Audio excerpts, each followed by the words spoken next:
Hello दोस्तों, नमस्कार। स्वागत है हमारे यूट्यूब चैनल में आरबी आर्ट ऑनलाइन क्लासेस में। दोस्तों, आज मैं बात करने जा रहा हूँ हिस्ट्री के बारे में। आपको पता है, हिस्ट्री एक अपने आप में बहुत ही रोचक विषय है जिसको पढ़ने में बहुत सारे स्टूडेंट को रुचि रखना पड़ता है। और रुचि रखने के पीछे वजह यह है कि हमको अक्सर हिस्ट्री पढ़ने को मिलता है। जैसे 10th में भी हम पढ़े होंगे, आगे हमको 12th में पढ़ना है हिस्ट्री। और हिस्ट्री का एग्ज़ाम जो होता है ना, 12th में 100 नंबर का होता है। आज हिस्ट्री के बारे में सबसे महत्वपूर्ण बात तो ये है कि हिस्ट्री जो स्टूडेंट जानते हैं, यानी कि कहा गया है हिस्ट्री एक ऐसा विषय है जिसको पढ़ने के बाद हमको ये पता चलता है कि हमारे अतीत में यानी पीछे जो घटना हुई है वो किस प्रकार से हुई है। तो हिस्ट्री को सबसे पहले हम समझने के लिए एक छोटी सी कहानी से स्टार्ट करेंगे। कहानी नहीं दोस्तों, ऐसे बोल सकते हैं, छोटी सी बेसिक जानकारी से स्टार्ट करेंगे। बेसिक जानकारी ये है कि हिस्ट्री जब भी हम पढ़ना शुरू करते हैं, तो हिस्ट्री जब से ही पढ़ना शुरू करते हैं, यानी हिस्ट्री की जब भी बात करते हैं, इसका मतलब हम पीछे की बात करते हैं। आज से पीछे यानी अभी से भी पीछे, यानी 1 सेकेंड हो सकता है पीछे, 2 मिनट पीछे, 4 मिनट पीछे, 10 घंटा पीछे, 10 दिन पीछे, 10 साल पीछे, 100 साल पीछे, 10,000 साल पीछे, 10 लाख वर्ष पीछे, इस सब की बात करते हैं। यानी कि जो समय बीत रहा है वो हमारा हिस्ट्री आता है। और हिस्ट्री को समझने के लिए सबसे पहले हम एक ग्राफ आपको बनाते हैं। और ग्राफ क्या है, जैसे हम यहाँ पर एक लकीर दे दिए और ये लकीर को बीचों बीच एक दंड दे दिए जिसका हम मान 0 रख दिए। और 0 रखते हैं यानी कि हिस्ट्री के इस साइड में, यानी कि जब भी हम बात करें समय की, तो अभी का जो समय चल रहा है मेरे पास 2021 चल रहा है, ठीक है। तो 2021 को हम ईस्वी में लिखते हैं, 2021 को हम ईस्वी में लिखते हैं। और इससे पीछे वाले समय यानी कि ऐसा एक आधार वर्ष मान लिया जिसको हम ईसा मसीह के जन्मदिन के वर्ष से माना जाता है। और इससे पीछे वाले काल को ईसा पूर्व कहा जाता है। यानी कि आप ऐसे ले चलें तो 563 ईसा पूर्व की बात करें, तो 563 ईसा पूर्व में महात्मा बुद्ध का जन्म हुआ था। यानी कि 2021 अभी चल रहा है, इससे पीछे जैसे ही आएंगे तो यहाँ तक 1 आएगा, कभी 0 रहा होगा, 1 हुआ हो, 2 हुआ, 3 हुआ, ईस्वी, ऐसे करते करते आज 2021 ईस्वी चल रहा है। उससे पहले ये माइनस में रहा होगा, तो माइनस को हम कुछ नहीं लिखते हैं, इसको हम ईसा पूर्व में लिखते हैं। इसको क्या चीज़ में लिखते हैं मेरे दोस्तों? ईसा पूर्व में लिखते हैं। तो हिस्ट्री की सबसे बड़ी खासियत यह है कि हमको डेट निर्धारण करने आना चाहिए। तो हिस्ट्री के जब भी डेट निर्धारण की बात आती है तो हम हिस्ट्री के पीछे वाले बात करते हैं, यानी कि आज से पीछे, आज से जो भी पीछे होगी उस चीज़ के बारे में बात करेंगे हम हिस्ट्री की। हिस्ट्री एक बहुत ही कॉमन विषय है जिसको समझने के लिए सबसे पहले हम उन सारी बातों को समझेंगे यहाँ पर जो बात हम लोगों के लिए ज़रूरी होगी। और हिस्ट्री को एक रोचक विषय की तरह पढ़ेंगे। जैसे कि हम बताना चाहते हैं आपको, हिस्ट्री हमारा एक सब्जेक्ट है जिस तरह से हमको पढ़ना पड़ता है। यानी कि 12th में जब हिस्ट्री को पढ़ना पड़ता है मुझे, तो हिस्ट्री को जो पढ़ने की बात आती है तो हिस्ट्री को पढ़े कैसे, हिस्ट्री का शुरुआत कैसे करें। अच्छा, एक बात और दोस्तों, 12th में जो स्टूडेंट हैं उनके लिए ख़ास खबर है। यानी कि 12th में जो स्टूडेंट हैं और उनका एग्ज़ाम, जिनका एग्ज़ाम 2022 में होने वाला है, और हिस्ट्री जो स्टूडेंट लिए हुए हैं, जिस स्टूडेंट के पास हिस्ट्री है वो समझ जाइए कि आज से उनका हिस्ट्री का टेंशन ख़त्म। आज से उनको हिस्ट्री का टेंशन ख़त्म है, क्योंकि हिस्ट्री का जो 100 नंबर है उसका तैयारी मैं आपको कराने जा रहा हूँ। आप चाहे कहीं भी कोचिंग कर रहे हो, किसी भी बुक से पढ़ रहे हो, इससे हमको कोई मतलब नहीं है। बशर्ते आप हमको इतना ज़रूर मतलब दीजिए कि जब मैं हिस्ट्री पढ़ाऊँ तो ये मेरा वीडियो आप कम से कम देखिए, इससे आपको बहुत सारा हेल्प मिलेगा। मेरा दावा है कि आप अगर इसको सही ढंग से समझ लेंगे, इसको आप देख पाएंगे, देख लेंगे, तो आपको एग्ज़ाम में बहुत हेल्प करेगा। चलिए हम हिस्ट्री की बात करते हैं। पहला टॉपिक हम हिस्ट्री की डालते हैं, और पहला टॉपिक में हम क्या डालेंगे? हड़प्पा सभ्यता। आप जानते हैं कि हड़प्पा सभ्यता के बारे में हमको पढ़ना पड़ता है। हिस्ट्री का पहला टॉपिक है हड़प्पा सभ्यता पढ़ना। तो हड़प्पा सभ्यता की बात हम करें तो हड़प्पा सभ्यता जो हम टॉपिक डालते हैं यहाँ पर, हड़प्पा सभ्यता।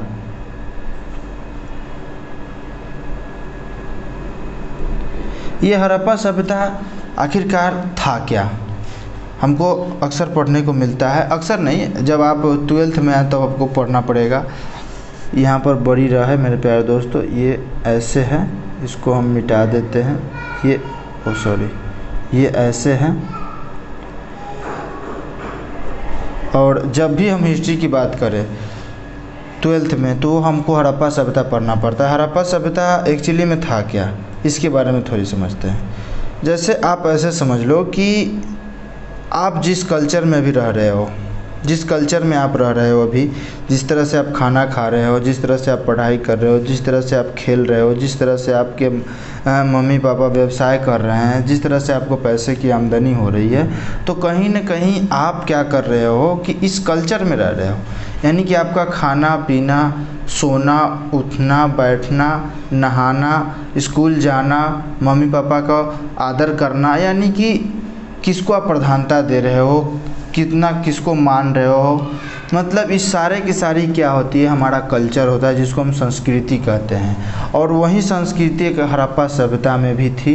हड़प्पा सभ्यता आज से लगभग 5000 वर्ष पूर्व, 1-2 वर्ष नहीं मेरे दोस्तों, 5000 वर्ष पूर्व की बात हो रही है। जिस समय आप सोच सकते हैं कि आज के मनुष्य जिस तरह से अभी है, उस समय वहाँ के मनुष्य कैसे रहते होंगे, उसी बारे में आज हम बात करने जा रहे हैं। हड़प्पा सभ्यता, हड़प्पा सभ्यता का जो सबसे बड़ा टर्म है वो क्या है, हम बताना चाहते हैं आपको। हड़प्पा सभ्यता का सबसे बड़ा टर्म ये है कि हड़प्पा सभ्यता में हमको ये पढ़ना पड़ता है कि कौन सा जगह किस जगह से मिला, उस जगह में हमको क्या चीज़ की जानकारी प्राप्त हुई, उस जगह को खोजकर्ता कौन था, वो किस नदी के किनारे था, वो कब खोजा गया। हड़प्पा सभ्यता का ये बहुत इम्पोर्टेंट फैक्ट आते हैं। दूसरा फैक्ट ये आता है कि इसमें जो सब्जेक्टिव वाले क्वेश्चन बनते हैं, ये पूछते हैं हड़प्पा सभ्यता के खुदाई के समय कौन क्या कर रहा था, यानी कि वो कहाँ से किसका अवशेष मिला, उसके अवशेष से मुझको क्या चीज़ की जानकारी मिलती है। साथ में साथ हमको ये भी देखना होगा कि जब भी हम हिस्ट्री की बात करें तो हिस्ट्री में एक बहुत अच्छा टॉपिक है कि हड़प्पा सभ्यता का विस्तार कहाँ से कहाँ तक था। और इस विस्तार को ही आज हम पहले डिस्कस करते हैं मेरे दोस्तों कि विस्तार ये हड़प्पा सभ्यता का कहाँ से कहाँ तक था। तो हड़प्पा सभ्यता के विस्तार की बात करें तो भारत में था, पाकिस्तान में था, अफ़गानिस्तान में था, इस सब क्षेत्र में भारत सिंधु घाटी सभ्यता का क्या था, विस्तार था। तो चलिए हम शुरू करते हैं इसके विस्तार को। तो सबसे पहले हम छोटा सा एक मैप बना लेंगे जो इंडिया का मैप होगा।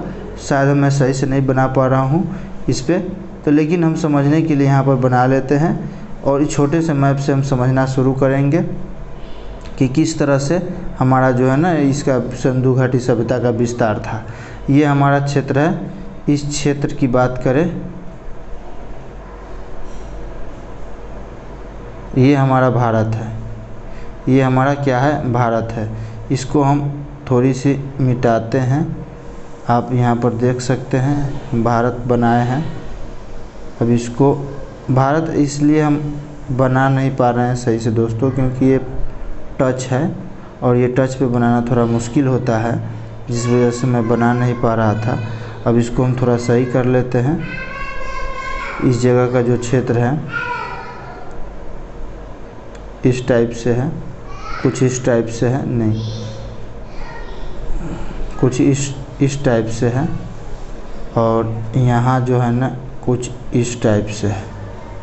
तो आप देख लिए, आप समझ सकते हैं ये इंडिया का मैप हो सकता है, क्योंकि इंडिया ऐसे ही दिखता है मुझे। और साथ में साथ पहले ये जो क्षेत्र था ये पाकिस्तान का था, इसके साथ छोटा क्षेत्र ये अफ़गानिस्तान का भी जुड़ा था। तो ओवरऑल ये पूरे जो देख रहे हैं, इतने दूर देख रहे हैं, ये पूरा भारत उस समय था, जिसको अखंड भारत कहा जाता था।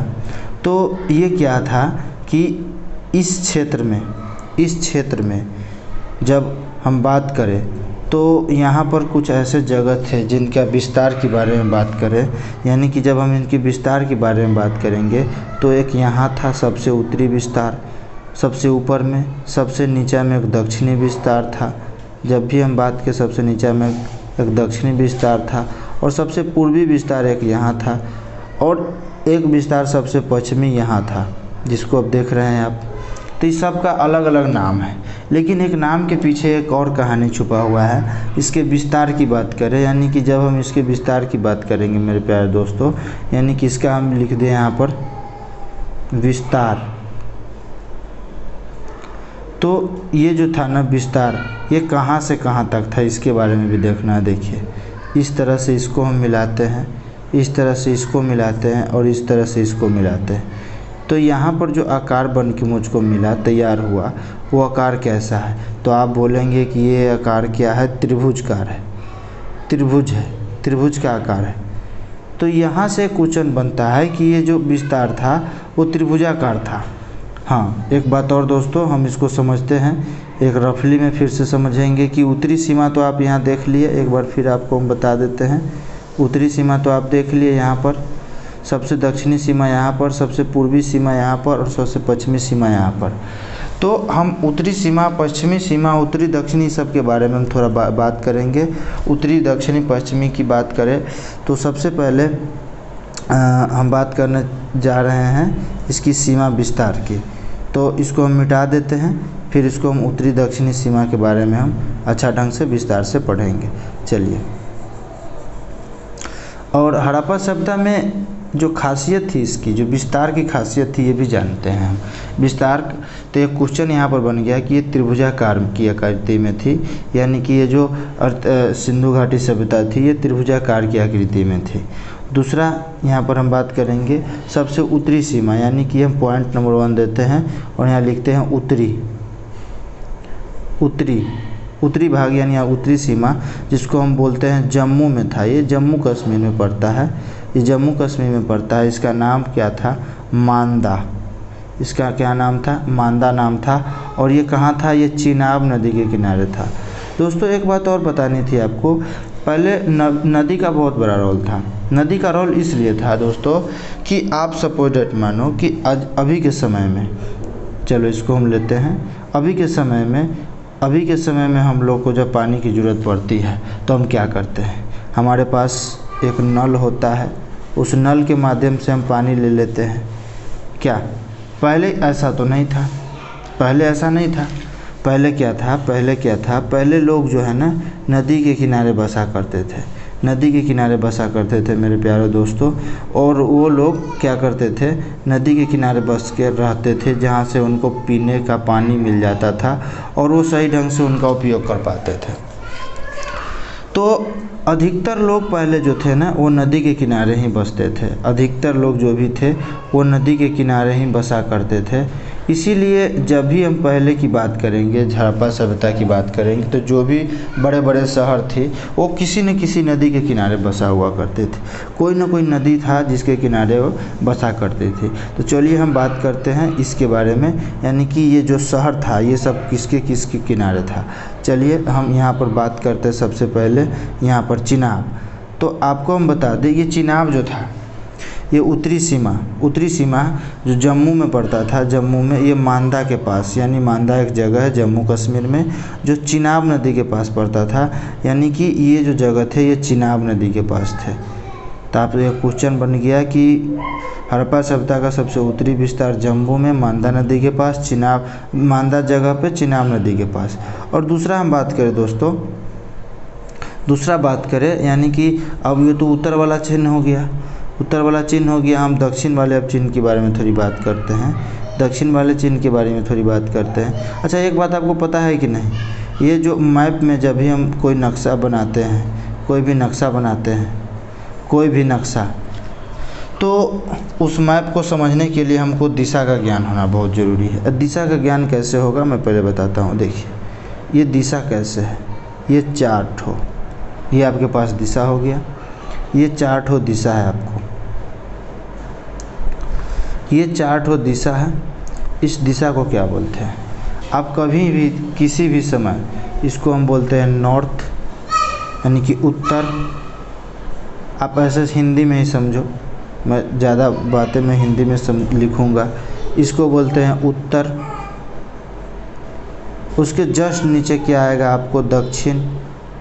मैप में, यानी आप जब भी कहीं भी बैठे हो तो प्लस का सिंबल बनाइए। प्लस का सिंबल बनाने के बाद सबसे ऊपर वाले भाग उत्तर, सबसे नीचे दक्षिण, और आपके जो दाहिने हाथ है उसके तरफ आ जाएगा पूरब। आपके जो दाहिने हाथ है उसके तरफ क्या आ जाएगा? पूरब। और इस दाहिने हाथ ने बाएं हाथ की तरफ आ जाएगा क्या आपको? पश्चिम। क्या आ जाएगा? पश्चिम। तो यहाँ पर हम आपको बस यही समझा रहे थे कि उत्तरी जो सीमा है, उत्तरी सीमा की बात करें तो जम्मू मांदा में, और दक्षिणी सीमा की बात अब कुछ करने जा रहे हैं हम दोस्तों। दक्षिणी सीमा की जब हम बात करेंगे तो दक्षिणी सीमा कहाँ थी, तो आप यहाँ पर समझ गए हैं कि कोई भी मैप है उसको समझने के लिए क्या करना होगा। दक्षिणी सीमा की बात हम करें तो दक्षिणी सीमा यहाँ पर हम लिखते हैं पॉइंट में दक्षिणी। उत्तरी तो हो गया, अब दक्षिणी के बारे में हम थोड़ी लिखते हैं और देखते हैं यहाँ पर क्या हो रहा है। और दक्षिणी में कौन सा जगह था ये देखिए आप। दक्षिणी सीमा, थोड़ा इस के वजह से मैं सही ढंग से नहीं लिख पा रहा हूँ और थोड़ा लगाना पड़ जा रहा है मुझे। तो यहाँ पर हम देख रहे हैं दक्षिणी सीमा की बात करें तो ये दक्षिणी सीमा महाराष्ट्र में था, जिसका नाम था दैमताबाद। आपको MH लिख देता हूँ मैं, MH लिख देता हूँ, ऐसे समझ जाइएगा महाराष्ट्र में। और ये जो जगह थी किस नदी के किनारे थी? ये जो नदी था ना, यहाँ पर एक नदी बहती है जिसका नाम है गोदावरी नदी के किनारे ये बसा हुआ था। चलिए आगे बात करते हैं हम। यहाँ पर तो आप देख लिए उत्तरी सीमा जम्मू मांदा चिनाब, दक्षिण दैमताबाद महाराष्ट्र गोदावरी नदी के किनारे। और यहाँ पर हम बात करते हैं आपकी पूरब की सीमा, पूर्वी सीमा की जब बात करें तो पूर्वी सीमा कहाँ थी? पूर्वी सीमा जो है ना आलमगीरपुर,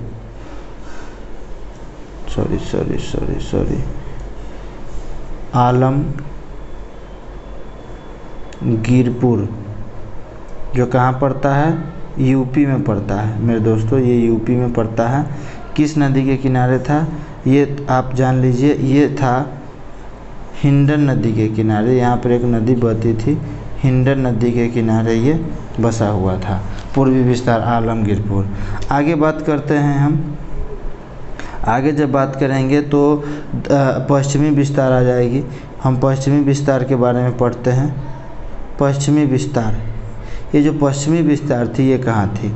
ये पश्चिमी विस्तार जो है ना अफ़गानिस्तान में थी। एक जगह का नाम है सुतका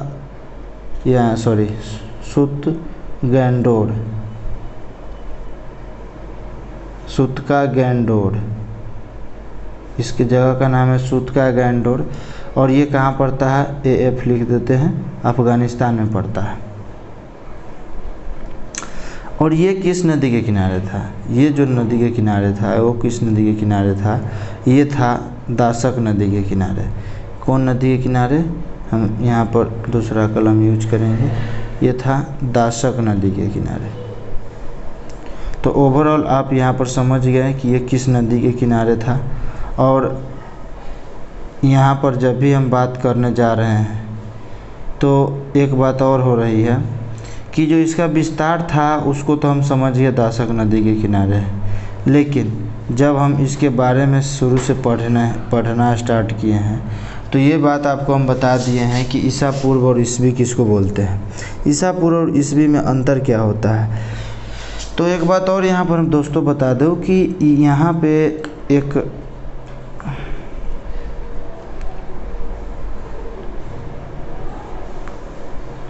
जगह थी, उसी के नाम पर यहाँ पर जो है ना क्या रखा गया? इसका नाम हड़प्पा सभ्यता रखा गया। हड़प्पा सभ्यता, हड़प्पा सभ्यता। हड़प्पा सभ्यता का जब कार्यकाल आपसे पूछा जाए कि पूछ दिया जाए आपसे कि बताइए कि ये कितने अवधि की बीत थी, तो यहाँ पर आप जब लिखिएगा 2500 ईसा पूर्व, 2500 ईसा पूर्व से 1750 ईसा पूर्व, 1750 ईसा पूर्व हड़प्पा सभ्यता का कार्यकाल जो था वो 2500 ईसा पूर्व से लेकर के 1750 ईसा पूर्व तक था। चलिए आगे हम इसके बात करते हैं। आपको इसके बारे में एक और बात यहाँ पर हम नोट डाउन करने वाले थे। ये बात थी कि जब भी हड़प्पा सभ्यता के पढ़ने की बात आती है तो इसमें दो महत्वपूर्ण बात आपको हमेशा याद रखनी होगी, जिसका नाम है, पहला का नाम है हड़प्पा और दूसरे का नाम क्या है, मोहनजोदड़ो। ये आपको बहुत इम्पोर्टेंट है, इसको हमेशा आपको याद रखनी है। अब इसको याद रखनी है, ये आपको समझना है क्या है, बताते हैं। हड़प्पा और मोहनजोदड़ो। हड़प्पा और मोहनजोदड़ो दो एक ऐसे स्थल हैं जिनकी खुदाई 1921 ईस्वी में हड़प्पा की और 1922 ईस्वी में मोहनजोदड़ो की गई, यानी सबसे पहले इसकी खुदाई की गई।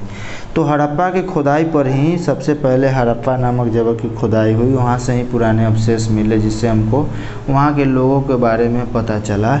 तो ये पहले खुदाई के कारण ही इसका नाम हड़प्पा सभ्यता रखा गया।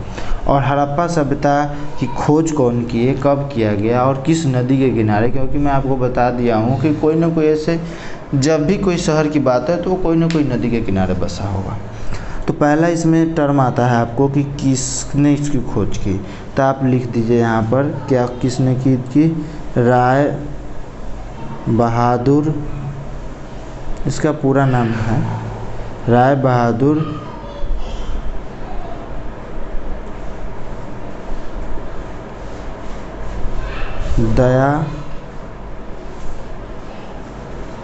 दयाराम सहनी। राय बहादुर दयाराम सहनी, पहले मैं इसको मिटा दूँ, बाद में हम पहले मोहनजोदड़ो को भी पढ़ लेंगे। और इसको हम थोड़ा फ्रेश से लिख लेते हैं। इसका नाम क्या था, राय बहादुर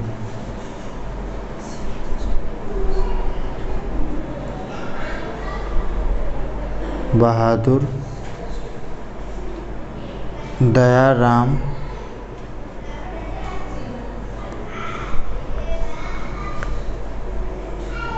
सहनी। राय बहादुर दयाराम सहनी जिसने सबसे पहले हड़प्पा नामक जगह की खोज की, कब की, 1921 ईस्वी में। और एक और क्वेश्चन यहाँ बनता है मेरे दोस्तों कि इस नदी यानी कि ये जो जगह था ये किस नदी के किनारे था, तो ये रावी नदी के किनारे था। रावी नदी के, किस नदी के किनारे, रावी नदी के किनारे था। ये आप यहाँ पर नोट डाउन कर लीजिए। हड़प्पा 1921 में रावी नदी के किनारे दयाराम सहनी द्वारा। ये आप रट लीजिए, ऐसा क्वेश्चन ऐसे पूछता है, बिहार बोर्ड ऐसे क्वेश्चन को बार बार पूछता है। चलिए आगे हम बात करते हैं। दूसरा नंबर क्या था, मोहनजोदड़ो। क्या था,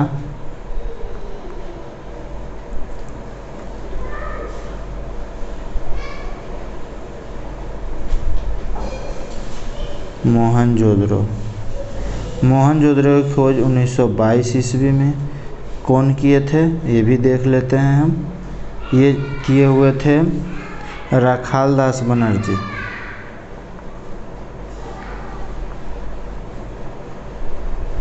इसको हम नहीं लिख पा रहे हैं सही से।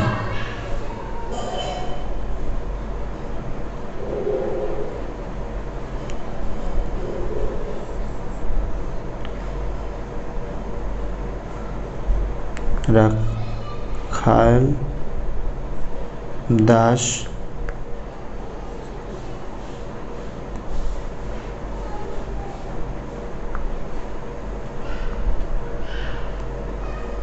बनर्जी, इसका शॉर्ट नाम है आर.डी. बनर्जी, जिसको भी बोल सकते हो आर.डी. बनर्जी। ये जो मोहनजोदड़ो थे ये किस नदी के किनारे थी, इसके बारे में हम बात करते हैं। ये मोहनजोदड़ो थी ना, ये जो नदी है ये सिंधु नदी के किनारे थी, ये सिंधु नदी के किनारे थी। आपको ये बात रट लेनी है कि हड़प्पा जिसके बारे में देख रहे हैं आप, हड़प्पा जिसकी खोज दयाराम साहनी ने 1921 ईस्वी में की थी, जो रावी नदी के किनारे है। और दूसरा ये है आपको मोहनजोदड़ो की खोज रखेल दास बनर्जी, जिसको आर.डी. बनर्जी शॉर्टकट में बोलते हैं, ये खोज 1922 ईस्वी में किया गया। और ये कहाँ था, ये था कहाँ, सिंधु नदी के किनारे बसा था। ये सिंधु नदी के किनारे बसा हुआ क्षेत्र था मोहनजोदड़ो। अब एक और क्वेश्चन यहाँ से बनता है कि ये जो जगह थी ये किसके नेतृत्व में खोजा गया। तो एक बोल सकते हैं आप जिसका नाम था सर जॉन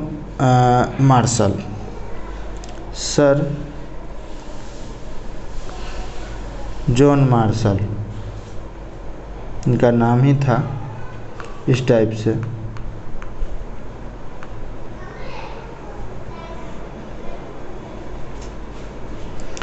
सही से लिखता हूँ, सर जॉन मार्शल।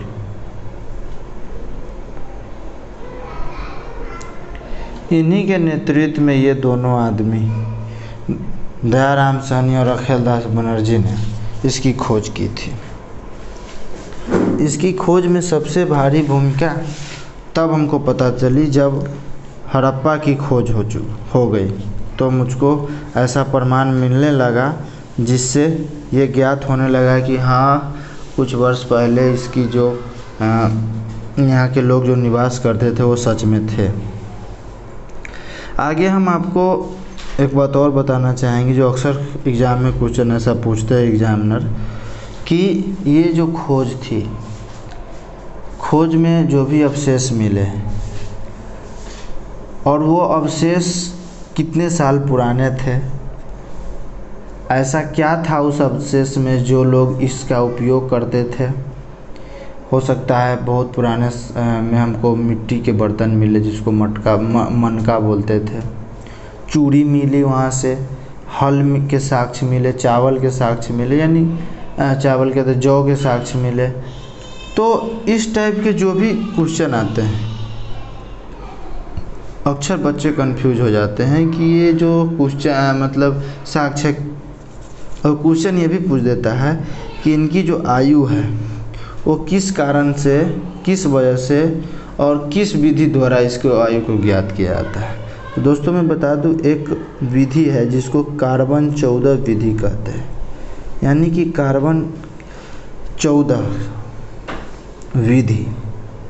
इस विधि के मदद से हम कितना भी साल पुराना कोई भी चीज़ हो उसकी उम्र ज्ञात कर सकते हैं, चाहे वो सिंधु सभ्यता हो, चाहे वो कोई भी सभ्यता हो, उसके बारे में हम इसके वर्ष ज्ञात कर सकते हैं इस विधि के मतलब से। और ये विधि, इस विधि के मतलब सहायता से ही सिंधु घाटी सभ्यता के सारे जो अवशेष हैं उसकी आयु का पता चला है। दोस्तों आगे के क्वेश्चन में आपको एक और वीडियो में आपको इसके बारे में पूरा डिटेल्स दे दूंगा। अभी तो ये छोटा सा मैं फर्स्ट वीडियो डाला हूँ, जिसकी वजह से मुझे थोड़ी बोलने में भी दिक्कत हो रही है। जैसा कि आप देख रहे होंगे मैं सही ढंग से बोल भी नहीं पा रहा हूँ, मैं लिख भी नहीं पा रहा हूँ। तो अगली बार से ऐसा प्रॉब्लम नहीं होगा आपको। मैं कोशिश करूँगा कि इससे अच्छा ढंग से आप लोगों को समझाऊँ। बाकी बात जो भी डाउट होंगे आप लोग हमको कमेंट सेक्शन में पूछ सकते हैं। हाँ, एक बात और, चैनल नया है और हम फ्री में क्लास आप लोगों के लिए लाए हैं, तो इस चैनल को आप ज़्यादा से ज़्यादा इसको बढ़ाइए, शेयर कीजिए, अपने दोस्तों को बताइए और साथ में थोड़ी सब्सक्राइब कीजिए, थोड़ी नहीं पूरी सब्सक्राइब कीजिए, ताकि जो भी वीडियो हम डालेंगे उसको नोटिफिकेशन आपको पता ही है पहले मिल जाएगा इसलिए। दूसरा बात, थोड़ी लाइक कीजिए, शेयर ज़रूर कीजिए, क्योंकि ये हमारा खुद का ऐसा बनाया गया वीडियो है। मैं किसी भी इसको और तरह से नहीं बनाना चाहता हूँ। मैं चाहता हूँ कि आप लोग कितना सिंपल भाषा में आप लोग समझें। तो चलिए आज के लिए इतना ही, अगली वीडियो में इंतज़ार करिएगा। Bye bye, thank you, have a nice day.